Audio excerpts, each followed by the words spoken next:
করা যায়, তাহলে এই জিনিসটা করেছেন। এবার তার সঙ্গে যদি কনজুগেট দিয়ে যদি মাল্টিপ্লাই করা যায়, এটা কনজুগেট মানে replace root N by minus root N, তাহলে এই আইডেন্টিটিটা পাচ্ছি। এবার এইগুলোকে যদি মাল্টিপ্লাই করা যায় তাহলে কি হচ্ছে, এটার এটা মাল্টিপ্লাই করলে এটা আসছে, এটার এটা মাল্টিপ্লাই করলে এটা আসছে, আর এটার এটা মাল্টিপ্লাই করলে এটা আসছে, এটার এটা মাল্টিপ্লাই করলে।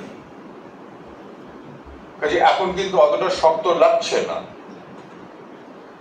কিন্তু এই যে মাল্টিপ্লিকেশনের যে আইডিয়াটা, এটা কি ব্যাপারটা, এইটাই ধরা যাক, কারণ এরপরে কনজুগেট নাম হচ্ছে এই যে জিনিসটা, এটা হচ্ছে কিছুই নয়, এখানে একটু টাইপও হয়ে গেছে, টিটাকে এন করে নাও। হ্যাঁ, the first identity is simply a statement of the natural ring structure. এই যে z root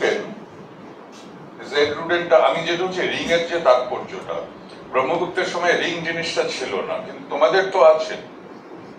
তো রিংটা কতখানি পাওয়ারফুল কনসেপ্ট, যেটাকে আমি মানে প্রথমে বলছিলাম যে দুরূহ, কিন্তু যদি রিং এর টার্মসে ভাবা যায় তাহলে কিন্তু ব্যাপারটা খুব ন্যাচারাল। যে জেড রুট এন, এটা যদি হ্যান্ডেল করা মানেই হচ্ছে জেড রুট এন এর মাল্টিপ্লিকেশনের ইয়েটা কি, রুলটা কি, সেটা হচ্ছে এটা।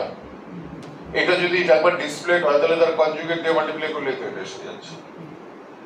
কাজে যেটা নাকি একটা magical result in 7th century, সেটা রিং জিনিসটা, যে রিং এর কনসেপ্টটা, রিং এর কোনো প্রপার্টি কিছু আছে, জাস্ট ডেফিনিশন কনসেপ্ট, সেই কনসেপ্ট থেকে কতখানি ন্যাচারাল মনে হচ্ছে।